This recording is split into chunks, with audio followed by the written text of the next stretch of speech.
Good morning, everyone, and welcome to a stunning morning in a stunning location. The river down here, 500 or 600 feet below me, is the Rio Grande. This is the Rio Grande Gorge Bridge, and we are at the southern end of Rio Grande del Norte National Monument. I parked over at this rest area on the west side of the bridge and walked out along the bridge. There are these little kiosks here that say crisis hotline, there is hope, make the call, and you can press the button. Unfortunately, this is a spot that has experienced multiple suicides in the past, hence these. And then there's a sign here that says people are boating and fishing below, don't drop anything. And again, here we are looking down. It's a little bit unsettling when cars go past. I'm standing out in the middle of the bridge and the bridge shakes. But here's looking straight down, 500 something feet below. This is the highest bridge in New Mexico. It is one of the 10 highest bridges in the entirety of the United States. What a crazy gorge this is. The Rio Grande, of course, starts in Colorado. It has its headwaters in the San Juan Mountains, and then it flows through the entirety of New Mexico before forming the border between Texas and Mexico. And then the river flows into the Gulf of Mexico. Today we are going to be exploring this national monument, Rio Grande del Norte National Monument. And in case you're wondering, drones are allowed here. I called yesterday to confirm that. This national monument is administered by the BLM, by the Bureau of Land Management, and not the National Park Service. And so we are good here as long as we fly outside of wilderness areas, which of course we will be doing. Here's the bridge from the rest area. Cool bridge. It was completed in 1965. And I just saw a sign over here that proclaimed this bridge the most beautiful bridge the most beautiful steel bridge. It was voted the most beautiful steel bridge sometime in the 60s. And I can see that. The general plan for today is to do some overlanding in this national monument. In a national monument that I think most people probably haven't heard of before. I had never even heard of it until a couple weeks ago when I was planning this trip. And I consider myself fairly knowledgeable about this general area and about national parks and national monuments and things like that. And so if I haven't heard of it, I think a lot of you guys probably haven't heard of it too, unless you're local to this area, probably. And I say overlanding kind of jokingly because I have some problems, not problems, but I think there's some weird aspects to the overlanding community. It's not a word that I use very often, but I think it does describe what we're going to be doing today, which is covering, 40 or 50 miles on dirt roads as we follow the western rim, essentially, of the Rio Grande Gorge. We're going to be taking that northward toward the Colorado border, and we'll probably end up camping in Colorado tonight. But yeah, overlanding as a word, I don't care for it. I think there's some weird connotations to it. I think the overlanding community focuses too much on gear. Same thing with rigs, like upgrading and modding out their Jeeps and their 4Runners. Like, I don't really care about that. I'm much more interested in the adventure itself and what you can do with that rig versus like focusing on your car. And then I think it's kind of funny how everything in the overlanding community seems to be an expedition. It's just a little bit weird. And so I tend to distance myself from overlanding because of those things. And so anyway, I do think it is a useful term to describe traveling long distances on dirt roads, and so that's what I'm going to say we're doing today. So let me get some stuff ready, but I think I'm ready. Let's just turn the car on, and we do have a little bit of driving on paved roads to get to, to do before we get to some of the good dirt roads. And by the way, I woke up this morning feeling like 80s music, and so I've been listening to Duran Duran and the Eurythmics this morning. I've got an 80s greatest hits playlist playing. What is happening? Playing on my Spotify, and so if the music in this video is somewhat 80s tinged, 80s influenced, that's why. Real quick on the way to where we're going, we're gonna make a quick stop, just a little roadside stop. I'm not even gonna get out of the car, but you may or may not be familiar with the concept of an Earthship. This is an alternative building style. These are essentially half-buried buildings, usually houses, that are usually off-grid and are passively heated, like they all face south to make the most of the sun's rays. And this place right here it's marked on my map as the Earthship Biotecture Visitors Center. So I think this is a place where you can come to learn more about building Earthships and everything like that. Interesting stuff. I believe Earthships started in this area of northern New Mexico, and there are a lot. Just just driving this highway north, you see a lot of them.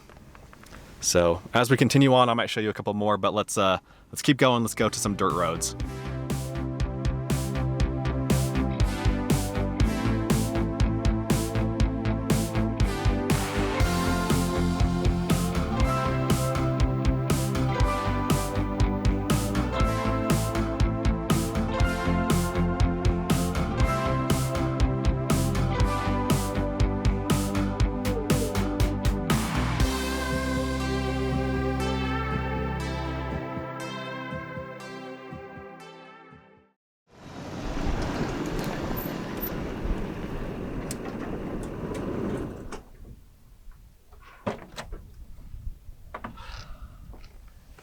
Okay, so I'm about, I don't know, 6 or 8 miles into the dirt driving, and I was planning on taking several kind of side dirt roads, but at every one there was one of those masonite signs, those like kind of tall, skinny, bendy signs that are usually brown.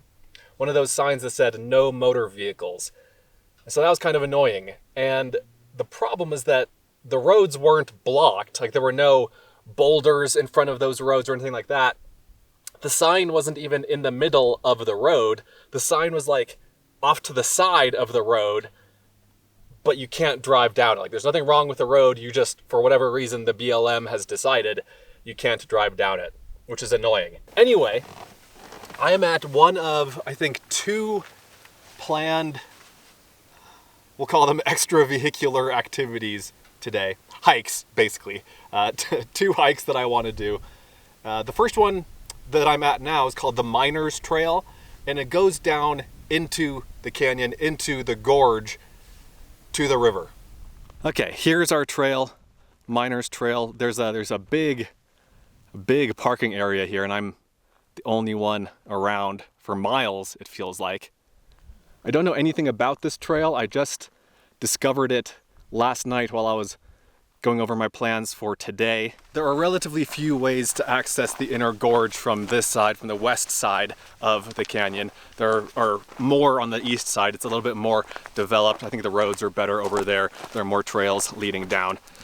And so when I was looking at the map last night, I saw, oh, there's a trail going down from the west side that isn't too far off of my planned route. And I didn't even know it was called the Miners Trail until I got to that trailhead and saw the sign. It's beautiful though. Look at this. Great spot to be hiking in the morning.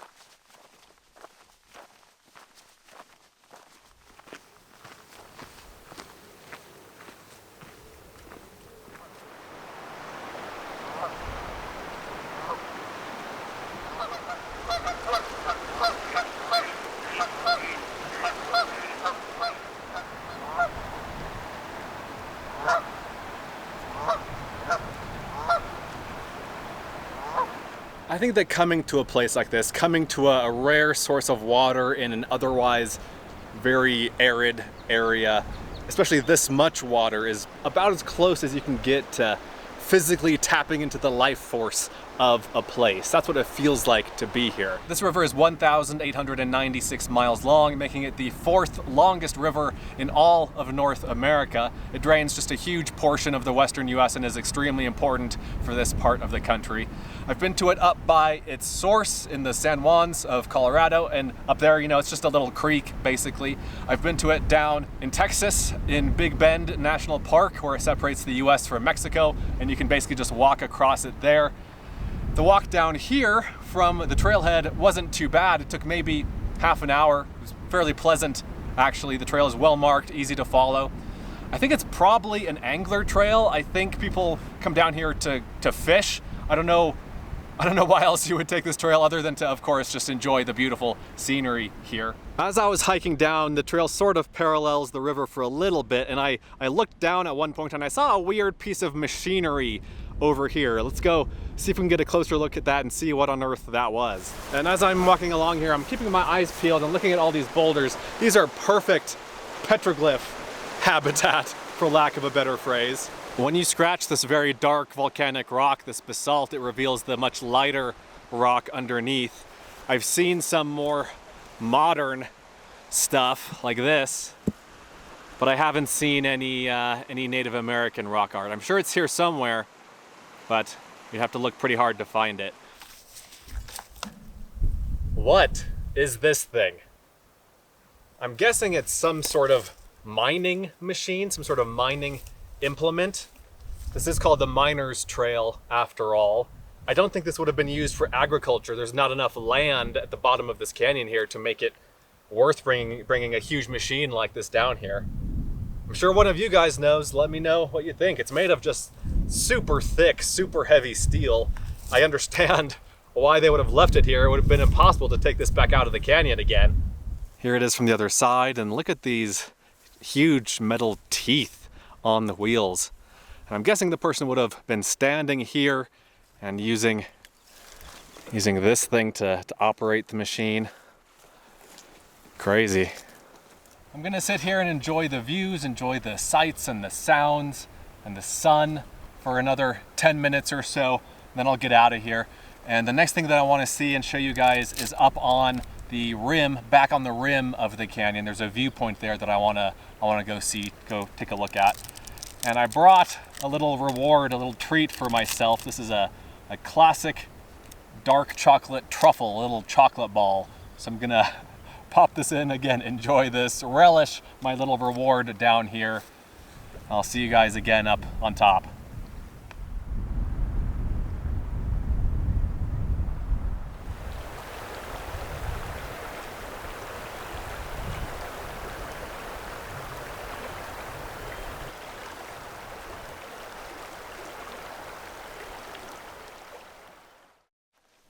I mentioned earlier that as I'm driving and hiking today, the backing soundtrack for me is an 80s greatest hits playlist. And as I was hiking up out of the gorge over there, the song Rio by Duran Duran came on.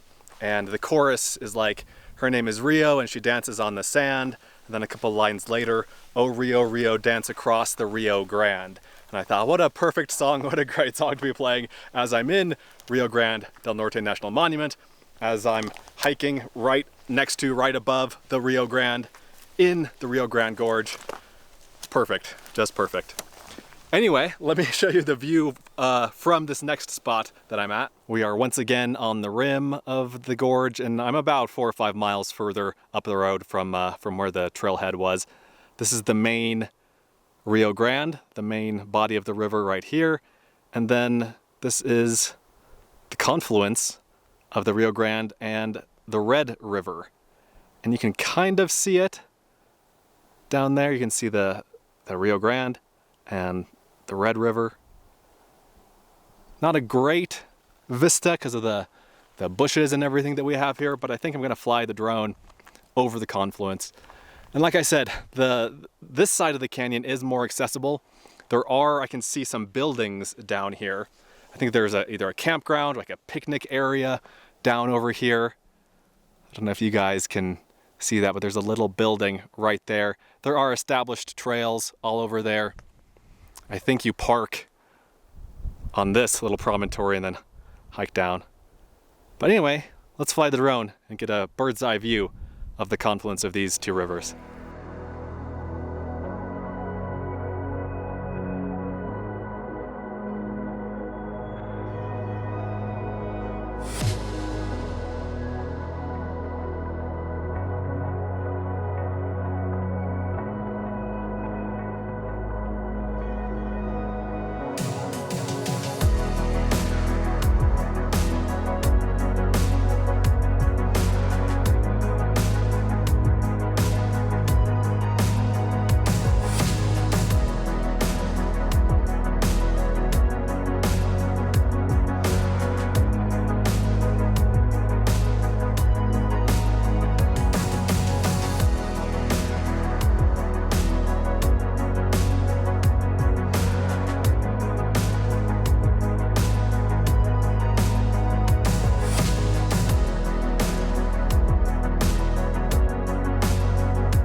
We are about to embark on our second hike of the day, and it is to go up this mountain right here.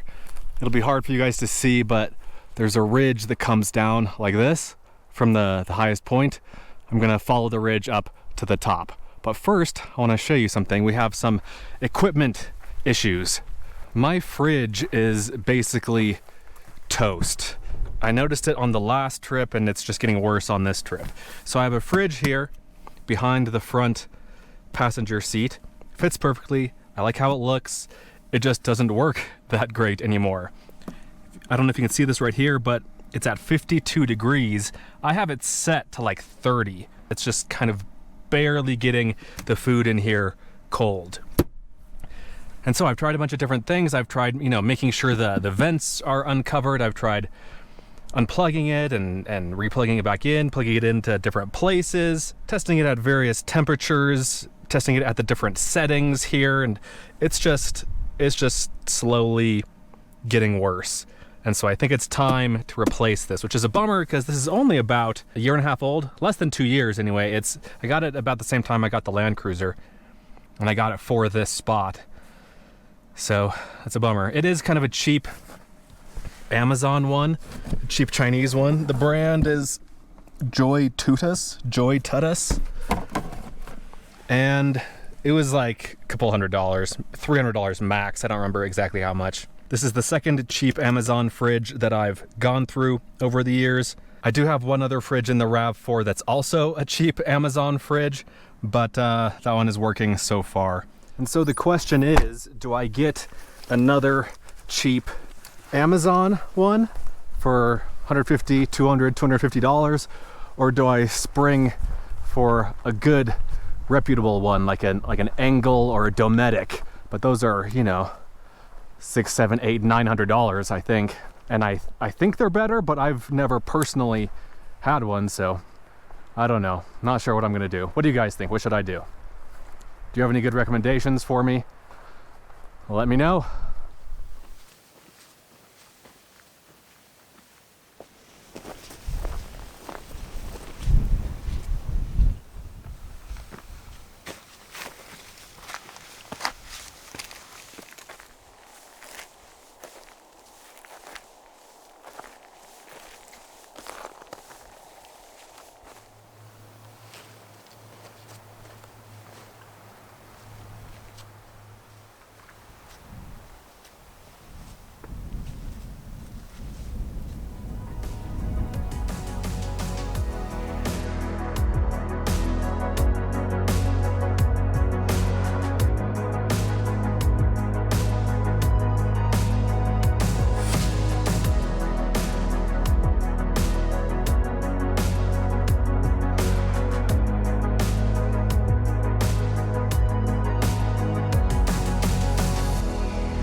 I'm gonna be honest with you guys, that wasn't the most enjoyable hike I've ever done. It was kind of a slog. It was slow going. I felt very slow. I kept looking at the map on my phone to see how much further I had and how much elevation gain left I had to do.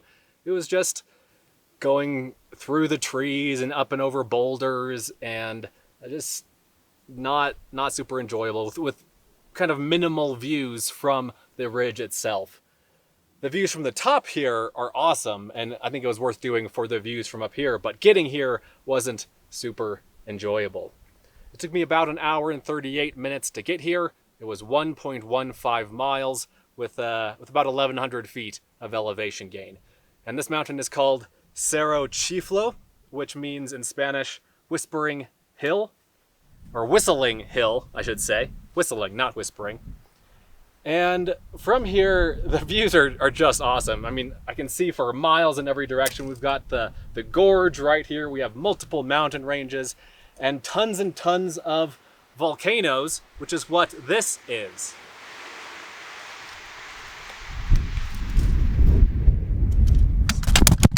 Oh no. Isn't that just great? I thought the lens on here was broken, so this is a zoom lens, obviously, and it wouldn't move, it wouldn't zoom, but I kind of forced it. And so I think I have it working again. That's focusing on my shoe, right? I think so. Anyway, I guess the mountain didn't like me bad-mouthing it. I love the view of the Rio Grande Gorge from here. It's just such a flat landscape, and then this gorge just has incised its way into the earth. The river has just sliced through the earth. That is crazy. So this is all lava, basically, all dried lava. This entire valley. This is a very volcanically active, or was a very volcanically active valley. This is called the Taos Plateau, this big flat area out here, and I'm on one of the many volcanoes in the Taos Plateau. We have a volcano right there. That's, I think, Ute Mountain. We have these over here. So these are just kind of bulbous volcanoes. These are shield volcanoes. These are the same type of volcano that you see in Hawaii. Mauna Loa and Mauna Kea are these kinds of volcanoes. They're made from a very viscous lava, very fluid lava, and so it spreads out more than it builds up. Versus the composite or stratovolcanoes in the Pacific Northwest, like Mount Rainier, Mount Hood, Mount Shasta. Those are kind of built up from successive eruptions over time, and that builds up the height and the bulk of those mountains. And then over here, we have some little cinder cones, another type of volcanic feature. All of these, well, most of these volcanic features date to millions of years ago. This wasn't any time recent, and there's about 100 cubic miles of lava, or of now rock, obviously, covering this plateau, covering this valley. The highest of these volcanoes, let's see if I can show it to you, kind of behind the trees. The highest is over here. It's called Mount San Antonio, I think, this one. And it's just under 11,000 feet tall. To the north of me are these snow-capped mountains. These are the Sangre de Cristo Mountains, which I keep referring to in these videos because they're a large mountain range. This mountain right here is in New Mexico. Ute Mountain is in New Mexico, but just beyond that, basically, is the New Mexico-Colorado border. And then looking over this way, we have a continuation of the Sangres. And over here are some of the highest mountains in New Mexico. I don't think we can actually see Wheeler Peak from here. That is the highest mountain, but it's somewhere in this group. I think it's just kind of out of sight over here. It's 13,000 something feet, and I've climbed it before. I'll put a link to that video down below if you want to check it out. And the Taos Ski Resort, Taos Ski Valley, is also over here. And the bridge where we started the video, the bridge over the Rio Grande, is about 19 or 18 miles as the crow flies over in this direction. The lens is still working, right? It is focusing on my face. I think it is. Okay, from here, guys, we're gonna go back down the way we came. Gonna go back down that ridge that I'm not super excited about. I might try to take a slightly different route to try to make it a little bit less of a slog, but we'll see. And then this was the last real stop that I had planned for the day. And so from here on out, I'm just driving. We're just going cross country through the high desert out here over the Taos Plateau. We're going to continue north, going overland through this country out here to the left of Ute Mountain. And then again, we're going to end up somewhere over here in Colorado. I'll see you guys at camp.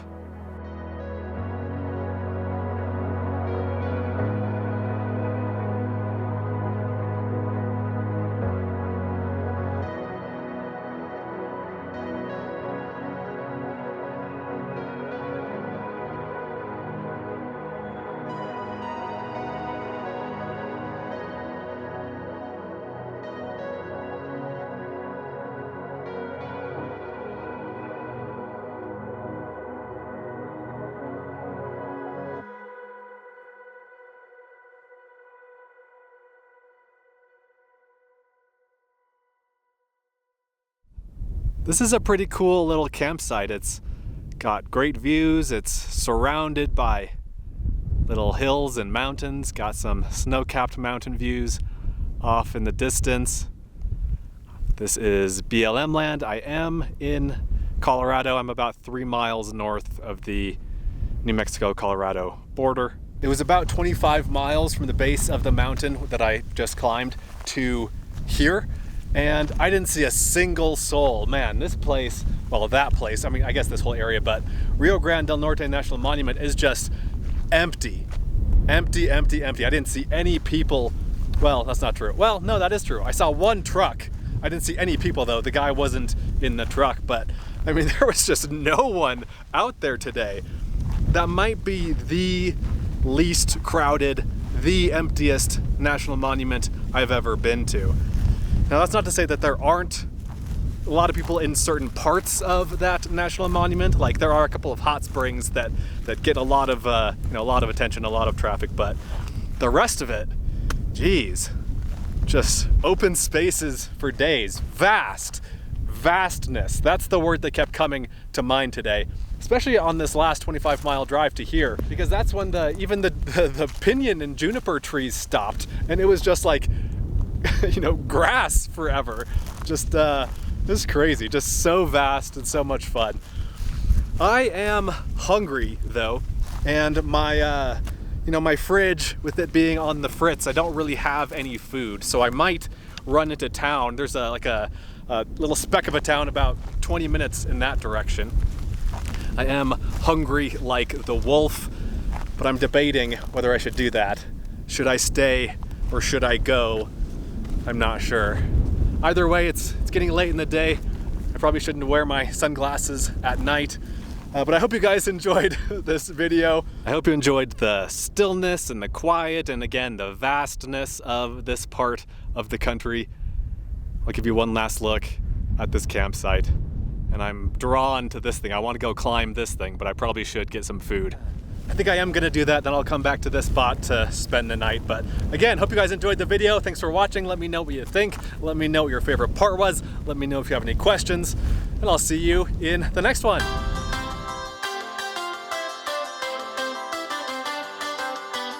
Be sure to check out Adventure Know-How, my new site, where you can gain access to a map of all of my free campsites, plus monthly bonus videos that you won't find anywhere else.